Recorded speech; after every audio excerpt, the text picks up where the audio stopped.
नमस्कार दर्शकों, हमारे इस खास कार्यक्रम में आपका हार्दिक स्वागत है। दर्शकों, हमारे इस खास पेशकश में आज हमने एक ऐसे व्यक्तित्व को आमंत्रित किया है जिसकी पृष्ठभूमि प्रशासनिक अधिकारी के तौर पर तो रही ही, साथ में एक पॉलिटिशियन, एक राजनीतिज्ञ के तौर पर भी उन्होंने अपने जीवन की शुरुआत की। जी हाँ, आज हमने अपने स्टूडियो में आमंत्रित किया है डॉक्टर हीरा लाल त्रिवेदी जी, जो कि सपाक्स पार्टी के राष्ट्रीय अध्यक्ष हैं। सर, आपका बहुत बहुत स्वागत है हमारे स्टूडियो में। सर, जैसे कि आज के इस कार्यक्रम में हम आपसे इस तरह की जो कार्यक्रम में जो बातें होती हैं वो व्यक्तित्व को लेकर भी होती हैं, आपके पूरी पृष्ठभूमि को लेकर भी होती हैं। तो सबसे पहले तो हम आपसे ये जानना चाहेंगे कि एक प्रशासनिक, एक आईएएस अधिकारी होते हुए आपने अपनी सेवाएं दी, उसके बाद आपने सपाक्स पार्टी बनाई, तो ये कैसे आपके मन में ये विचार आया कि राजनीति में जाना चाहिए, प्रशासनिक अधिकारी के रिटायरमेंट के बाद आप ये पार्टी का निर्माण करेंगे? ये सब मन में कब से आया और कैसे आया? देखिए, प्रशासन में या शासकीय सेवा में लोक सेवक के रूप में काम करते हैं तो कभी ये नहीं रहता कि हम कोई जाति के आधार पे भेदभाव कर रहे हैं, धर्म के आधार पे भेदभाव कर रहे हैं। करना चाहिए, आपस में भी प्रेम और भाईचारे से सभी अधिकारी काम करते हैं। 2002 में पदोन्नति में आरक्षण नियम आया। उसके बाद क्या हुआ कि अधिकारी लोग दो भाग में बंटने लग गए, एक जिनको प्रमोशन में आरक्षण मिल रहा है और एक जिनको नहीं मिल रहा है वरिष्ठ होते हुए भी। तो हमारे सामने ये समस्या खड़ी होने लग गई 2002 के बाद में कि शासकीय मशीनरी भी दो भाग में बंटने लग गई। तो मन में ये था कि ये चीज़ें नहीं होना चाहिए। फिर इसके बाद क्या हुआ कि 2018 में जब मैं 1 मार्च को सूचना आयुक्त पद से रिटायर हुआ, उस समय मार्च में ही डिसीजन आया सुप्रीम कोर्ट का एट्रोसिटी एक्ट को लेकर। एट्रोसिटी एक्ट पहले से था, 1989-90 से लागू है। उसमें यदि दलितों के साथ, कमज़ोर वर्ग के साथ कोई अन्याय होता है तो उसमें उसका प्रोटेक्शन था और ये इससे किसी को कोई आपत्ति भी नहीं थी। लेकिन 2016 में सेंट्रल गवर्नमेंट ने एक अमेंडमेंट किया और सभी साधारण अपराध इसमें जोड़ दिए, जिससे क्या हुआ कि वो एट्रोसिटी एक्ट का केस बनता हो या नहीं बनता हो, यदि किसी भी SC/ST के साथ कोई अपराध दर्ज के खिलाफ कोई अपराध दर्ज होता है तो एट्रोसिटी एक्ट अपने आप लागू हो जाता है। ये सबसे बड़ी विडंबना थी और इसको लेके सुप्रीम कोर्ट ने मार्च 2018 में ये निर्णय दिया कि ऐसे मामलों में गिरफ्तारी के पहले जांच कर ली जाए ताकि जो निरपराध है वो प्रताड़ित नहीं हो। लेकिन उसके बाद में एक मूवमेंट आया, लोगों ने मूवमेंट किया कि सुप्रीम कोर्ट का निर्णय गलत है। सामान्य पिछड़ा वर्ग ने ये मूवमेंट किया कि नहीं, ये सही है और लागू होना चाहिए। और इसी लड़ाई में सभी पार्टियों ने एक मत से संसद में इस कानून को दोबारा अगस्त 2018 में दोबारा पास कर दिया। उस समय हम सोशल मूवमेंट चला रहे थे। हमने भी सभी सांसदों को पत्र लिखा कि आप इसमें इतना रास्ता निकाल दीजिए कि जो साधारण अपराध है उस मामले में निरपराध लोग बिना कारण से अंदर नहीं जाए। छोटी मोटी बातों के लिए उनको जमानत नहीं हो, उनका चालान अनिवार्य हो जाए, तो इन स्थितियों को कोई निकाल करिए। लेकिन हमारे पत्र का 700 सांसदों में से किसी ने जवाब नहीं दिया और अल्टीमेटली वो कानून फिर से पास हो गया। तब मन में ये पीड़ा हुई कि हमारा विचारधारा का कोई आदमी भी विधानसभा में या संसद में बैठना चाहिए जो इन बातों को उठा सके। इसलिए ये तय हुआ कि हमें एक पॉलिटिकल पार्टी भी खड़ी करना चाहिए। निश्चित रूप से जैसे कि आपने इसको अच्छे से एक्सप्लेन किया कि क्यों ये पार्टी खड़ा करने की आपके मन में विचार आया। सर, देखा जाए तो सपाक्स पार्टी को एक सवर्णों की पार्टी कहा जाता है। तो एक तो सवर्णों की पार्टी कहा जाता है क्योंकि पूरे इसमें सवर्णों का सपोर्ट इस पार्टी को मिल रहा है। दूसरी बात ये है कि हम आपसे ये भी जानना चाहेंगे कि आप यूनियन सिविल कोड, जो समान सिविल कोड की बात अब केंद्र सरकार चला रही है, तो उसमें आप कितने उसका समर्थन करते हैं? दूसरा, सवर्णों का आपको कितना इस पार्टी को योगदान मिल रहा है?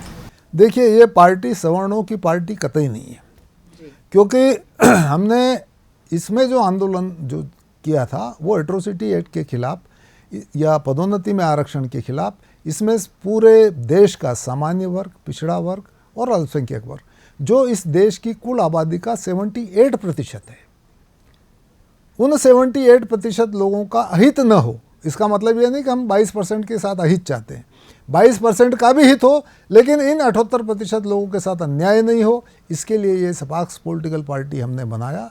ये सवर्णों की पार्टी नहीं होकर सभी वर्गों की पार्टी है। मैं आपको बताऊं, सवर्ण कौन है? सवर्ण वो है जो आज की तारीख में जो आईएएस बन गया, आईपीएस बन गया, बड़े बड़े पदों पे आ गए, मंत्री बन गए, विधायक बन गए, सांसद बन गए, ये सवर्ण हो गए। सवर्ण जाति से नहीं होता है। आज के युग में सवर्ण वो है जो सक्षम है, पैसे वाला है, पॉलिटिकली सत्ता वाला है, अधिकारी है, बड़ा अधिकारी है। यदि आपने एक बार ये सब लाभ ले लिया, फिर आप दोबारा आरक्षण का लाभ लेके आप कमज़ोर बन के दोबारा भी आरक्षण का लाभ अब यही परिवार ले रहे हैं। हमारा ये कहना है कि एक बार जिसने लाभ ले लिया वह छोड़ दे। मोदी जी ने बोला आप गैस से सब्सिडी छोड़ दीजिए, छोड़ दी लोगों ने, तो बाकी लोगों को सिलेंडर मिलने लगे। हमारा ये कहना है जिनको आरक्षण मिल गया वो आरक्षण छोड़ दे। एक बार आरक्षण वो छोड़ देंगे तो बाकी बचे हुए उसी वर्ग के लोग हैं, उनको आरक्षण का लाभ मिलेगा। इसमें सवर्ण और अन्य वर्ग का कोई प्रश्न नहीं है। हमारी पार्टी ही एकमात्र ऐसी पार्टी है जो जाति, लिंग, धर्म, भाषा या क्षेत्र के मान से कोई भेदभाव नहीं करती। बिल्कुल ठीक। मतलब आपके अनुसार कि आपकी पार्टी सभी का हित चाहती है, उसमें कैटेगरी नहीं है किसी भी तरह की। इस देश के जो भी नागरिक हैं उनके लिए आपकी पार्टी समान रूप से सोचती है, ना उसमें कोई एसटी एससी है, ना कोई उसमें ओबीसी है, ना कोई उसमें जनरल है। उसकी आपकी पार्टी समान रूप से सभी जातियों के लिए काम करना चाहती है। सर, आपसे ये भी जानना चाहेंगे कि आपकी पार्टी ने, अगर हम बात करें 2018 के विधानसभा चुनाव की, तो 2018 के विधानसभा चुनाव में खास बात ये रही थी कि सपाक्स पार्टी ने सभी तमाम मौजूदा पार्टियों को बहुत परेशान किया था और एक प्रश्न चिन्ह खड़ा कर दिया था कि क्या ये जो सपाक्स पार्टी है आने वाले समय में अपना अस्तित्व बना लेगी मध्य प्रदेश में। तो किस तरह से आप देखते हैं 2018 में आपकी पार्टी को, और अब इतनी कमज़ोर पड़ गई है ये पार्टी, ऐसा क्या डिफरेंस आया इन 5 सालों में? देखिए, इसमें 2-3 बातें हुई है। पहली बात तो ये कि इसमें जो ईडब्ल्यूएस को 10% आरक्षण दे दिया केंद्रीय गवर्नमेंट ने और ऐसा करके और पिछड़ों का आरक्षण बढ़ाने की बात करने लग गए कि इनका आरक्षण हम बढ़ाएंगे। तो पद तो वही है, आप ईडब्ल्यूएस कर दीजिए, पिछड़ों को बढ़ा दीजिए, कुछ भी करिए, लेकिन खेल तो आप जाति का ही खेल रहे हैं ना। और हम ये चाहते हैं कि जिनको एक बार लाभ मिल गया उनको नहीं मिले और बचे हुए लोगों को, उसी वर्ग को लाभ दीजिए आप, लेकिन बचे हुए लोगों को दीजिए। तो एक्चुअल में जो लाइन में सबसे पीछे खड़ा है, एक्चुअल जिसको आप दलित कह सकते हैं, एक्चुअल कमजोर कह सकते हैं, उसको जो अंतिम पंक्ति में उसको लाभ मिलेगा। लेकिन लोगों की समझ में ये चीज़ नहीं आई। लोग तो क्या समझते हैं, उन्होंने कहा साहब ये पिछड़ों का आरक्षण बढ़ा रहे हैं, अच्छी पार्टी है। उन्होंने कहा साहब ये ईडब्ल्यूएस 10% दे दिया, अच्छी पार्टी है। और एसी एसटी ये सोचते हैं कि साहब हमारा कम नहीं किया, अच्छी पार्टी है। लेकिन वो ये नहीं देख रहे हैं कि ये सब लाभ गिने चुने लोग एक रिजर्व कैटेगरी के भीतर एक कुलीन वर्ग पैदा हो गया जिसको आप कहते हैं सवर्ण वर्ग। वो सवर्ण जिसमें कि आपने ये भी कहा कि उसमें सभी आईपीएस, आईएएस, सभी अधिकारी सभी शामिल हैं। सभी शामिल है। आज आप देखिए, हमने सर्वे कराया है, जितने अधिकारी, कर्मचारी, नेता है नौकरियों में आज जो आ रहे हैं लोग, अच्छी नौकरियों में 85% लोग उन्हीं के बच्चे आ रहे हैं। वो गरीब जो आज खेती में काम कर रहा है, मजदूरी कर रहा है, जानवर चरा रहा है, खेती कर रहा है, कृषि मजदूरी कर रहा है, ठेला चला रहा है, उसको कहाँ चांस मिलेगा? उसको चांस तभी मिलेगा जब एक बार जिसको दे दिया उसको आप उस कैटेगरी से बाहर करेंगे। निश्चित रूप से। ये तो रही सर बात 2018 के से लेके अभी तक के आप कैसा इसको सोचते हैं। ईडब्ल्यूएस में 10% की बात करी आपने। सर, मध्य प्रदेश की राजनीति में क्या ज़रूरी बदलाव होने चाहिए आज की मौजूदा स्थिति में? क्योंकि आप भी अब now you are become politician, आप पॉलिटिशियन बन गए हैं, प्रशासनिक अधिकारी जब आप रहे थे कई पदों पे। हम दर्शकों को बताना चाहेंगे कि डॉक्टर हीरालाल त्रिवेदी कई उच्च पदों पर पदस्थ रहे, कमिश्नर रहे, कलेक्टर रहे, उसके बाद रिटायरमेंट के बाद सपाक्स पार्टी का निर्माण किया। तो सर, आप मध्य प्रदेश की राजनीति को में क्या ज़रूरी बदलाव देखते हैं सर? देखिए, आज आप देख रहे हैं सिर्फ वोट के लिए बात हो रही है। आपने पहले भी प्रश्न उठाया था कि जैसे भारतीय जनता पार्टी समान सिविल कानून की बात कर रही है, समान नागरिक संहिता होना चाहिए। हमारा ये कहना है समान सिविल संहिता तो होना ही चाहिए, समान क्रिमिनल संहिता भी होना चाहिए। दंड देने में भी वही क्राइटेरिया होना चाहिए। आप इस जाति के हो इसलिए आपको ज़्यादा दंड मिलेगा, आप इस जाति के नहीं हो इसलिए आपको दंड नहीं मिलेगा। ये जो एक क्राइटेरिया है डेमोक्रेसी में, हम सभी समान नागरिक हैं तो समान कानून होना चाहिए। कमज़ोर वर्ग है चाहे वो दलित हो, महिला हो, बच्चे हों, उनके खिलाफ यदि कोई शोषण हो रहा है तो वहाँ प्रोटेक्शन होना चाहिए और वो प्रोटेक्शन सख्ती के साथ होना चाहिए। तो ये ऐसी चीज़ें हैं कि जो मध्य प्रदेश ही नहीं पूरे हिंदुस्तान में आज जो हवा बह रही है वो आप देखिए जातियों में बांटने की, आरक्षण के नाम से, कानून के नाम से, नियमों के नाम से, योजनाओं के नाम से, ये एससी की, ये एसटी की, ये ओबीसी की। अरे हम कह रहे हैं आप गरीब की बात करिए, किसी भी वर्ग का एससी एसटी के राष्ट्रपति तो राष्ट्रपति बन गए हैं, क्या उनके लिए भी अभी ऐसी योजनाओं की ज़रूरत है? गरीब वो जैसा लाभ देने की ज़रूरत नहीं है। तो जिनको एक्चुअल जो गरीब हैं, जो आवाज़ नहीं उठा सकते, आज गांव में आप जाके देखिए, गांव में छोटे छोटे कस्बों में जाइए, लोग मजदूरी कर रहे हैं, ठेला चला रहे हैं, खेती का काम कर रहे हैं, पानी पिला रहे हैं, हल चला रहे हैं, बक्खर चला रहे हैं, जानवर चला रहे हैं, पढ़े लिखे हैं। उनका भी सोचिए कि उनको भी अपॉर्चुनिटी मिलना चाहिए, न कि उन्हीं के बच्चों को जो एक बार बड़े अधिकारी बन गए, नेता बन गए, पैसे वाले हो गए, केवल उन्हीं को लाभ मिले, ये नहीं होना। बिल्कुल ठीक कहा सर आपने। पर सर एक बात तो ये भी है कि सर जब हम गरीबों की बात करते हैं, उसके लिए बदलाव की बात करते हैं, तो सर एक मिडिल क्लास भी आता है जो ना कि बहुत अमीर वर्ग में आता है, ना जो कि गरीब, क्योंकि सबसे ज्यादा चक्की पिसती है तो मिडिल क्लास की।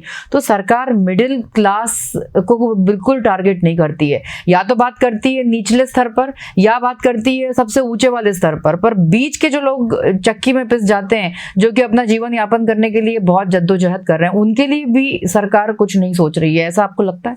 बिल्कुल लगता है। देखिए आज जो टैक्स आता है, ठीक है, बड़े घराने या बड़े इंडस्ट्री जो 2-4-5% हैं इस इंडिया के, वो हमें ज़्यादा टैक्स देते हैं। उसके बाद टैक्स में जो क्रम आता है वो मध्यम वर्ग का आता है। मध्यम वर्ग हमारे इस देश का लगभग 50 से 60% हिस्सा मध्यम वर्ग का है, और वो मध्यम वर्ग टैक्स देता है, लेकिन उसको कोई लाभ नहीं मिलता है। लाभ है ना, उसको ये नहीं चाहिए कि आप उसको कुछ ऐसा लाभ दे दीजिए जो आप कमज़ोर वर्ग को दे रहे हैं या गरीबों को दे रहे हैं, लेकिन मध्यम वर्ग को फैसिलिटी चाहिए कि उसको आप ऐसी फैसिलिटी क्रिएट करें, कम से कम उसको इंफ्रास्ट्रक्चर क्रिएट करें आप। जैसे किसानों को कुछ नहीं चाहिए, उनको लाइट मिल जाए, खाद बिजली सब ये समय पे मिल जाए और कम दर। हाँ, वो काफ़ी संतोष रहा है ना। तो आज हमारे यहाँ 70-75% कृषक है, यदि उसको इतना मिल गया और उसकी फसलों का सही मूल्य मिल गया, आपने ऐसा सिस्टम बना दिया, तो वो खुश रहेगा। आप जो टैक्स पेयर है उसको अच्छी सड़कें दे दीजिए आप, है ना, उसको आप आवास की फैसिलिटी दे दीजिए, आप फैसिलिटी चाहिए, पैसा देगा, मेडिकल फैसिलिटी दे दीजिए आप, तो वो खुश है। पेंशनरों को क्या चाहिए? मेडिकल फैसिलिटी चाहिए, उनको कुछ नहीं चाहिए, टाइम पे पेंशन मिल जाए। बहुत अच्छी बात कही आपने कि मिडिल क्लास जो है, मध्यम वर्ग हमेशा से टारगेटेड रहा है, टैक्स पेयर रहा है, बड़ा टैक्स पेयर है, क्योंकि उन्हीं के टैक्स से ही काफ़ी एक सपोर्ट मिलता है सरकार को। सर आपसे ये भी जानना चाहेंगे कि अगर हम बात करें मौजूदा राजनीति की, क्योंकि आप भी जानते हैं कि अब आने वाले विधानसभा चुनाव के नतीजे भी बहुत करीब आ जाएंगे।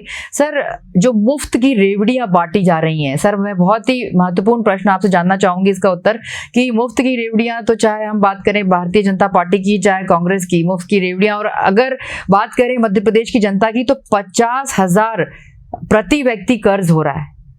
तो सर ये कहां तक उचित है, और इतना कर्ज लेके सरकार क्या दिखाना चाहती है मध्य प्रदेश की जनता को, और किस तरह से आप इसको देख रहे हैं, इससे क्या मायने निकलते हैं?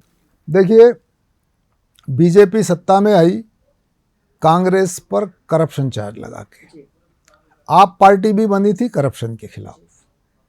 आज आप प्रशासन के किसी भी क्षेत्र में चले जाइए, कोई भी काम हो आपका, नगर निगम में है, पंचायतों में, किसी कार्यालय में है, पुलिस में, इवन कोर्ट में भी कोई काम हो, बिना पैसे के कोई काम नहीं होता। तारीख भी बढ़ाना हो तो आपको पैसे देना पड़ेंगे, है ना।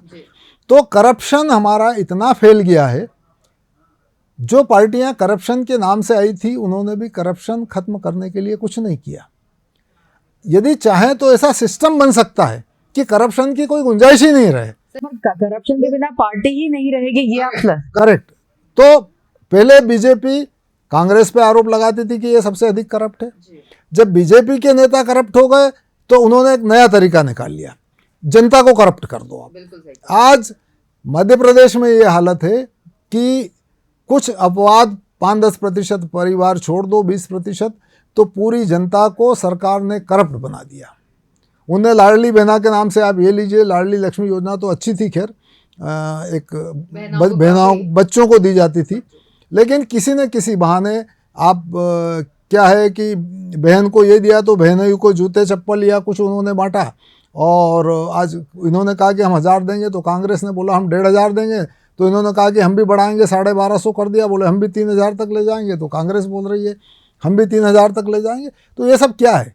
क्या आप नेताओं ने कुछ कमाया है क्या? आपकी पार्टी ने कुछ दे रही है क्या? ये सब वो है जो मध्यम वर्ग पर आप बोझ डाल रहे हो और ये पैसा लुटा रहे हो। आज आप प्रदेश में घूमिए, सड़कें शिवराज जी के पहले कार्यकाल में सड़कें सब दुरुस्त हुई थी। आज आप जाइए तो सेंट्रल की सड़कों को छोड़ दे तो कोई भी सड़क अच्छी नहीं है। गांव में जाइए, धूल उड़ रही है, सड़कें उखड़ रही हैं। मतलब जो दिग्विजय सिंह जी के कार्यकाल की आखिरी हालत थी वो हालत सड़कों की हो गई है। बिजली भी समय पर किसानों को अभी नहीं मिल रही है, बिजली एक्सेस है जबकि हमारे प्रदेश में मैनेजमेंट ठीक नहीं है। बिजली अधिकारी इतने करप्ट हैं, ट्रांसफार्मर बदलने के हज़ारों रुपए मांग रहे हैं। कोई भी ट्रांसफार्मर बिना रिश्वत के बदल नहीं रहा है और सरकार सिर्फ और सबको करप्ट बनाने में लगी हुई है। बहनों को भी करप्ट बना रही हैं, उनको भी पैसे बांट रही हैं। सर, आपकी बातों का मतलब सार ये है कि यदि दर्शकों को हम बताना चाहेंगे कि यदि पार्टियां कोई भी घोषणा करती है, चाहे वो बहनों के लिए हो, बच्चों के भविष्य के लिए हो, बेटियों के लिए हो या भाइयों के लिए हो, उसका बोझ मध्यम वर्ग पे आता है और मध्यम वर्ग के टैक्स से ही जो है उसके टैक्स पे और बोझ पड़ेगा। मध्यम वर्ग पे आने वाले समय में सरकार कोई भी हो, उनकी घोषणाओं का बोझ मध्यम वर्ग झेलेगा। हमने अपने घोषणा पत्र में, इसीलिए हम तो आज भी दावा करते हैं कि हम सरकार में रहें न रहें, है ना, हमें वैसे अवसर दे दें, हमें वैसे मौका दे दें, हम 1 लाख व्यक्तियों को, युवा महिलाओं को हर साल रोजगार दे सकते हैं। और उनको ट्रेनिंग, आप तहसील लेवल पे ट्रेनिंग इंस्टीट्यूट खोलिए ना, छोटे छोटे सिलाई, कढ़ाई, बुनाई, आपका इलेक्ट्रिशियन, फीडर, आपका प्लम्बर, नल वाला, इन सबको आप ट्रेनिंग दीजिए। तो मतलब सर, आपकी अगर बात करें पार्टी की, तो आपकी पार्टी की पृष्ठभूमि 1 लाइन में या 2 लाइन में जरूर आप बताएं कि किस तरह के प्रत्याशी हैं आपके यहाँ। हमारे यहाँ वो प्रत्याशी है जो जातिवादी विचारधारा में से ग्रसित नहीं है। हम इस देश में गरीबों का भला चाहते हैं। हम इस देश में गरीबों का हित करना इस शर्त के साथ चाहते हैं कि मध्यम वर्ग का या अन्य वर्ग का अहित न हो। किसी को भी आगे बढ़ाइए, आप सबको साथ लेके आगे बढ़ाइए, तभी इस देश का कल्याण होगा, इस प्रदेश का कल्याण होगा। अन्यथा हम जिस चौराहे पे आज खड़े हैं वहाँ से हमारे देश या प्रदेश का विकास होना संभव नहीं है। बिल्कुल सर, आपके विचारों से हम बहुत ज़्यादा सहमत हैं। और सर, आप हमारे स्टूडियो में आए, आपका बहुत बहुत शुक्रिया। दर्शकों, आज हमने अपने स्टूडियो में आमंत्रित किया था सपा पार्टी के राष्ट्रीय अध्यक्ष डॉक्टर हीरालाल त्रिवेदी को। ऐसे ही किसी और शख्सियत के साथ, किसी और अच्छे व्यक्तित्व के साथ, प्रभावशाली व्यक्तित्व के साथ फिर भेंट होगी अगले कार्यक्रम में। तब तक के लिए दीजिए इजाजत। नमस्कार।